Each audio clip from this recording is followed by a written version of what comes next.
Welcome into On Texas Football. Time for lunch with the coaches. I've got Coach Bob Shipley and Coach Bryan Erwin alongside me today. Both former high school coaches, both coached a little bit in the college ranks as well. And each and every Tuesday afternoon or Tuesday at lunchtime, they bestow their thoughts and ideas on us here at On Texas Football. Appreciate you guys joining me. Longhorns win 49-17.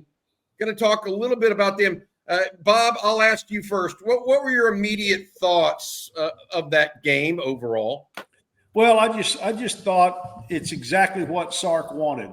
The offense to get their mojo back. The defense was our defense. And that's the defense that we've come to expect to see, every time they line up. I mean, they're just so impressive. But the offense got their mojo back. Sark pulled out some great schemes. I think he spun around what Quinn spun around 2 or 3 times on that reverse. And that was one of those things that, Sark said in his press conference. It's one of those things you think, yeah, man, let's try it in practice. They run it in practice, and he's like, it looked better than we thought it was going to look. In the game, it looked masterful. I mean, masterful. And then, as Bryan very well knows, you can come off now and hit Night Black on a wheel route or something, off the same look later. Yeah. Who knows what he can do with it. But that to me, that was my favorite Sark call of the year. Bryan, what did you think of the game overall on Saturday? I thought it was great. I think, maybe we might hopefully look back on this and the 4th and 1 call might be the call of the year. Bryan, I want to ask you, would you have made that call that early in the game on 24-yard line? I wouldn't have. I couldn't. I probably wouldn't have either. I'm thinking the same thing. I mean, we loved to go for it on 4th and 1. We were good at running the football. We felt confident, but from your own 24, no, especially after your first drive ended in no point, a missed field goal. And now you got a chance. And I think Sark was like, heck no, we're not going 2 drives without something happening. I'm hoping we look back on it and that was the call that spurred and was a catalyst to get the offense going. And I think from that point forward, the offense got going. You say that they got going, guys. They really did. 550-plus yards, whatever it was. They got to him through the air, obviously, with Quinn. They changed it up a little bit this week. And Rod Babers, our co-worker here at On Texas Football, talks about how Sark likes to throw to set up the run. He clearly did that on Saturday. Bryan, your takeaway from how he made Quinn feel comfortable and really got all those mismatches. Because, Texas receivers weren't just open. They were wide open a lot of the time on Saturday. Yeah, it starts with protection. It was good. Other than that one sack, I thought protection was good. And that was a tough scheme. They ran a tough scheme at us. DJ Campbell had a really tough challenge right there picking that up. But for the most part, the protection was fantastic. We got a chance to take some deep throws. The play action was good. And like we talked about last week, I felt like we spread the offense a little bit more instead of playing with condensed splits and squeeze splits. That way it cleaned everything up for Quinn where they couldn't easily disguise some things coming off the edge. So with play action passing game, still getting the RPO game, getting the ball thrown out horizontally, still getting the ball to our backs. That's the most dangerous weapon we have right now is getting the ball out in space to our backs because both of them catch the ball so well. And that's tough to defend when you can swing it to your back and then also throw the intermediate throws to these great receivers. And, Isaiah Bond, that play Bob was talking about looked like a single wing back there, man. It brought back days. I showed up, we're scouting Lindsey one night, and we're getting ready to play Lindsey, and they show up in the single wing. We're in the 3rd or 4th round of the playoffs, and I've never seen this stuff before in my life. And I start just getting nervous and sweating bullets, and I'm up in the press box, and I look to my right, and there's this old gentleman sitting beside me, and it's Gordon Wood. He's in the press box watching the game, and I see this single wing, and I'm like, Coach, I need help with this. I've never seen this. What I need to do? He's like, you got to watch that sniffer back. You got to watch that sniffer back. That sniffer back will tell you where you want. But anyway, that play looked like the old single wing. So, I think there's going to be some more of that as the season goes on. Well, I got to tell you, I've never heard of Lindsay, and I've been covering the state of Texas for 30 years. So I'm going to look it up after this show. But Gordon Wood is the famous Brownwood coach that I know he's in the Texas Sports Hall of Fame. But that's unbelievable. That's a great story, Brian. I want to add this. You mentioned not using those condensed splits. Gunnar Helm on that TD catch he had that went down the seam that was just a hot route. Mm-hmm. If he's lined up closer in, there's not enough space. That linebacker may be able to feign that blitz and then get back to him. Mm-hmm. But that guy couldn't get back to him in time when he was split out just a little bit further. Yeah. Is that something y'all see? Maybe Sark's got in the game plan going forward now to kind of mix and match these things so teams can't just game plan just for the condensed splits. Is that possible? I think so, and I probably think he self-scouted himself enough to know what they really want to do out of the condensed splits and what they don't.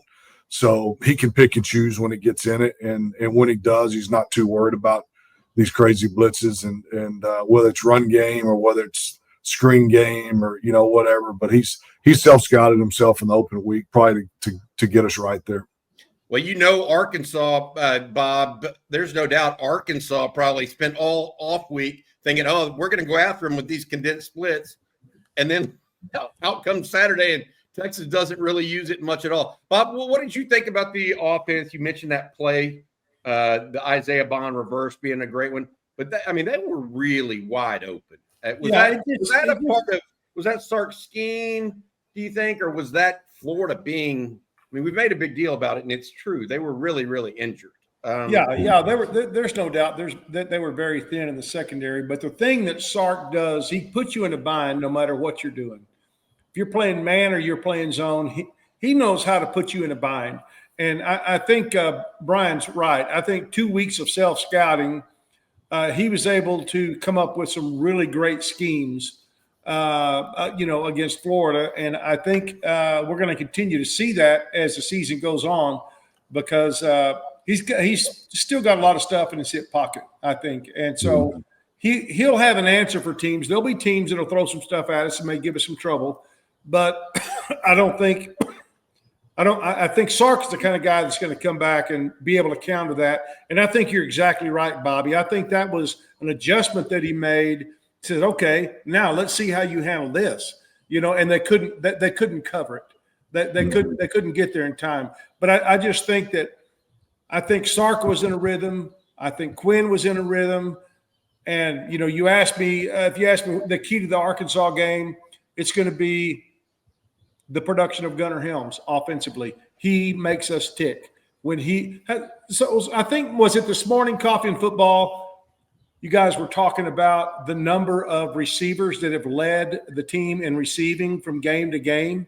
Yes. And the number of running backs that have led. What have we had? 7 receivers that have led us in 9 games?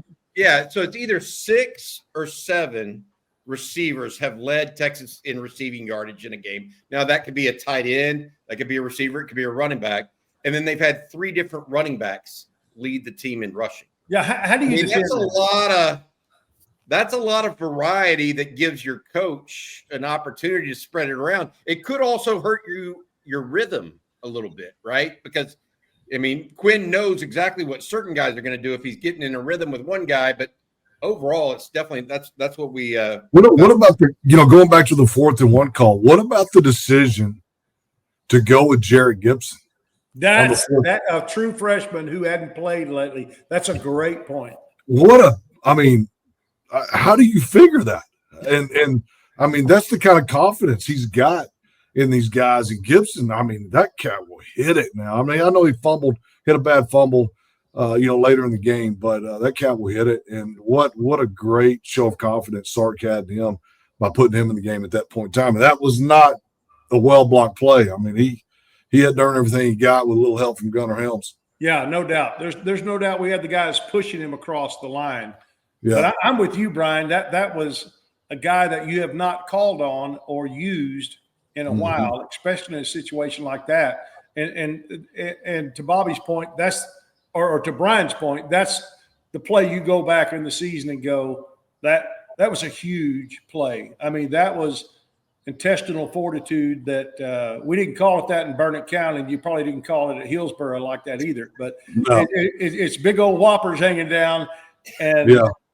I mean that's I love coaches that do that. I do too.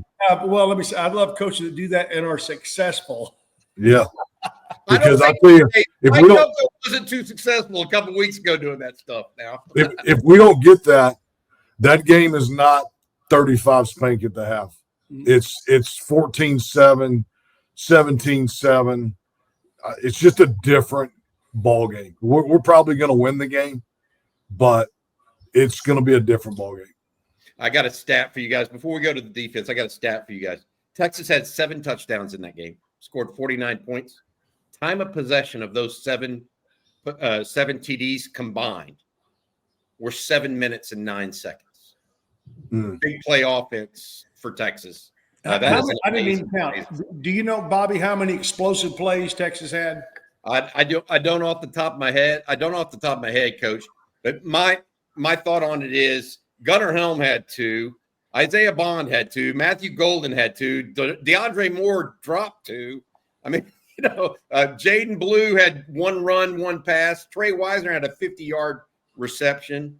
I mean, look, they were running up and down the field, and I do think they could have. If Quinn would have stayed in, there's no telling what the final score could have been, right? Mm-hmm. But he dialed it down in the second half. But I just think, to y'all's point, when y'all first talked about this at the very outset of this show, we talked about the mojo of the offense. That was the kind of game we needed to see, because to Bryan's point, on the 4th and 1, they put the what's on the line there. They put the huevos down and said, let's go get them, right? And then after that, the floodgates open.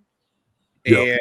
And I don't know if that play is this year's Adonai Mitchell catch from a year ago. If you remember that kind of opened up Texas, I thought, in their approach. But we'll see. Hey, before we get to defense, I want to say thank you to our special sponsor, Laura Baker of Keller Williams Realty. She is the Austin real estate expert. You don't need anybody else. You're moving to, from, or within the Austin, Round Rock, Georgetown area. Reach out to Laura. She can help you out. 512-784-0505. That's 512-784-0505. Laura at Andy Allen Team. Laura loves the Longhorns. I'm sure she'd be happy to talk to you about them as well. She's done it with all of us, and she's just awesome. All right, guys, question for you. The defense. 3 turnovers, forced 3 turnovers. Question I have for y'all, is there anything to be concerned with that run defense based on what y'all saw in the second half? From a coaching perspective, I've pontificated whether it meant anything and all this other stuff, but from a coaching perspective, what did y'all see there that either didn't or did concern you? I think from my standpoint, this has been a point of contention for me going back game 1. I do believe we've given up some yards rushing, and it's concerning. I'm not panicking about it, but it's been an issue where we give up 4, 5, 6 yards a carry. But what I saw the other day was some of the wide zone stuff, some of the outside stuff. Our inside backers are overrunning the ball. Anthony Hill in particular. One thing we always talk to those guys about is you stay on the backside hip of the ball. You never overrun the ball, because you overrun it, they're going to cut it back inside of you, and you've lost leverage. So you always stay on the backside hip of the ball, stay inside out. What I'm seeing him do is overrun a lot of the wide stuff, even if it's a counter, and it's a counter play back at him. He puts one foot in the ground to the left, and then it's countering back to his side. He's still overrunning that play and fitting up outside the point of attack. And I think that's hurting us a little bit with our inside linebacker play. Bob, what do you think? You concerned about it, or do you see anything that I think that's a very valid point Coach brings up. I don't see anything that's not fixable, and I don't see anything that the coaches looked at on film Sunday and visited with the players about that's not fixable. However, Arkansas has a great offense. I mean, what's the over and under on this game? 57.5 or something crazy. I mean, it's going to take a lot of points. It's going to take a lot of points, and Arkansas has some really effective running backs, and we're going to have to bring our A game there. And like Bryan said, we're not going to be able to overrun ball carriers because they will cut it back and go to the house on you if you're not careful. Yeah, I wonder. Just as y'all know, you're up 35-0. At some level, you're not going to commit the safety to stop the run up 35-0, right? And so it's a different kind of defense that you're playing there. It's almost bend but don't break, right? Almost to the full extent. That was my synopsis of sorts. Michael Taft wasn't as committed. Jelani McDonald wasn't in the box as much. You know what I mean? And I felt like that might be part of it, but if y'all were seeing other things, that's another. I think it's an intensity thing too, Bobby. Once you get to that point, you're up 35-0, you're up 40, and all of a sudden you put in Arch. Now your backup quarterback's in the game. The intensity level drops. Even if it drops that much, that's the difference between giving up a 1-yard run and a 4-yard run. And so, defense is still about, we're playing big boys there. Florida's still got some guys, they're on scholarship, they can play football. And so when your intensity is not at the highest, when you're not jazzed up as high as you possibly can be and on point with your technique and compressing space and taking care of your assignment, that's when things fall off a little bit. So I think that's probably what happened. The intensity dropped just a tad, which, it's understandable. By that time, we've got our backup quarterback in the game. We're playing lots of guys on both sides of the ball at that point. And so, when the intensity drops just a tad, you're not a championship defense. You got to play with that extreme jazzed up intensity. Cannot believe I'm going to say this, but Sark said on Monday, guys, 34 offensive players played on Saturday in the middle of November against Florida. That's crazy. That's fun for a head coach to be able to do that. Bob will tell you, when you can play those kids, especially late in the season, what a huge morale booster. Those guys are going to practice better. They're getting to play. They're getting to tell their girlfriend, look, man, I got in the game. And so mom and dad are happy. Everybody's happy, and the morale's just great. And they're going to practice hard. They're going to lift weights harder. They're going to go to class. It just trickles down. Good stuff. Hey, I got to ask you. Let's look forward to Arkansas a little bit. A team that you guys are both familiar with, at least to a degree. Bryan and Bob, you in particular mentioned their run game and how good those running backs are. Either of you guys see anything that Texas needs to really be concerned with outside of their run game? What anything that y'all want to talk about? I don't think so. I've seen them play a couple of times this year, and in particular, the game a couple weeks ago with Ole Miss. It was the Ole Miss game, I believe, and they were pretty beat up, and they looked pretty beat up. They didn't play real inspired football, but they're going to try to run the ball. They're going to try to control the clock. I heard somebody say Florida was going to try to do that a little bit to some extent, but I don't see Florida having that capability. But I can see Arkansas trying to do what, say, Mississippi State did to us and possess the ball, control the clock, get it to the fourth quarter as fast as they can, and see what happens. So it's interesting. It's fun that we get to turn around and go back up there under these circumstances, and because we remember 3 years ago when we went up there.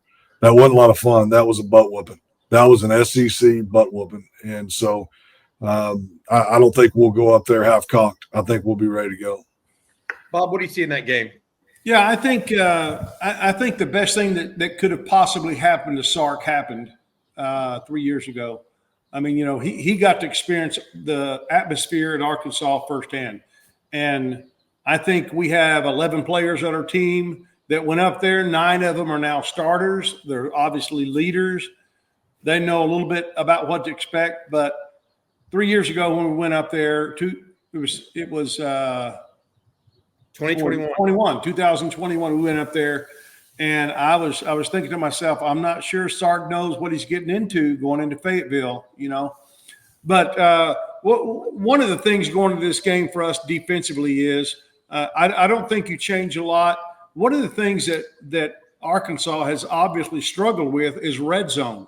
I mean, some of their offensive rankings are some of the better in the country, until you get to red zone. They're having the red zone troubles that we were having last year, And so there's a certain amount of bending and not breaking, I think, that you can do for an offense like that. And you hope they don't get their red zone game together against you. But I feel like that, it's a defense at Texas, a game that Texas defense will do well. But just know this, Arkansas is going to make some plays. They're going to score some points.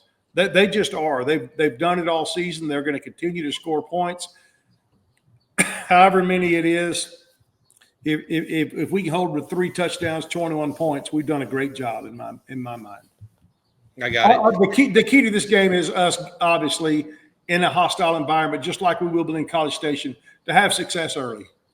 That's why I think Sark will really have some great dialed-in plays in that opening couple of drives to try to go. As I like to say, we've always said this on my staff. We want the other staff and the other team to go, uh-oh. I mean, they're on. I mean, they're moving. How are we going to stop this? And you just want to get the momentum on your side to start the game, especially in a hostile environment like Fayetteville. Mm-hmm. Guys, let me ask you this final question here for us. What do y'all think of where Texas is right now with this team? I mean, it feels like everything they want is in front of them. One loss isn't going to keep them out of the college football playoff. It's not going to keep them out of the SEC championship game, even if they're able to domino these next 3. Do you feel like they're in position right now? Do you feel like they're playing well enough to win these last 3 games, starting with Arkansas? Bryan? Yeah, I do. I think, we're a top 5 team, no matter how you slice it and dice it. It's going to be important that we take one game at a time. Let's do exactly what we talked about last week. It was all Florida last week. It needs to be all Arkansas this week. We don't need to be talking about A&M. We don't need to be talking about anybody. We need to talk about Arkansas. Let's win this week, and we got a chance. If you win this week, you got a chance to play for the SEC championship. If you win this week, you got a chance to get in the top 12 and play for the national championship. And that's where the focus needs to be. I think we've got the team to do it. We've got the leadership. We've got the coaching. Everything's in place. It's teed up. We just take it one day at a time, work the process. Let's practice one day at a time. Let's lift weights one day at a time. Let's eat one day at a time. Let's study one day at a time, and just be ready to go and be prepared to deliver our best against Arkansas on Saturday. Bob, you think I got to ask you, Bob, you think it's good that they're playing at 11 a.m. on Saturday? Hey, there ain't no doubt. There ain't no doubt. Look what happened in Lubbock in 2008 in a night game. Now, these kind of crowds, you want to play them early before they get liquored up. And, I got to go back to a point that Jerry made yesterday on Coffee and Football, where he said, how many of you would take it? I mean, take Texas being where we're at right now. How many all would, if we could go back in August and I tell you, this is where Texas is going to be at this point. You take seasons like this and you savor every moment. As Bryan said, there's nothing in the world that matters but Arkansas this week. There's too much on the line to let anything else matter. But we would, had we not lost the game at Georgia, can you imagine the pressure the team would feel right now? We don't have any pressure now. We don't. We just go play ball and just win out, and it all takes care of itself. Mm-hmm. I love it. I really love the point that you made earlier, too. 11 guys went up to Fayetteville 3 years ago. 9 of those guys are now starters. They know what it's like. And this is going to be a pressure cooker. There's no doubt about it, right? So I'm also with you. I like the 11 o'clock start because there's no telling what might happen at a 7 o'clock start in Fayetteville. All right, Bryan and Coach Shipley, I appreciate you guys so much. Thank you all for joining us again today. Thank you also to our sponsor. That's our friend Laura Baker over at Keller Williams Realty. You want to buy a house in Austin, Georgetown, Round Rock, anywhere in between. There is nobody better than Laura Baker over at Keller Williams Realty, 512-784-0505. That's 512-784-0505. Also, you can reach out to her at Laura at Andy Allen Team. All right, Coach Shipley, Coach Erwin, until next week, we'll talk again soon, okay? Let's go, baby. Sounds good. Welcome, baby. Welcome.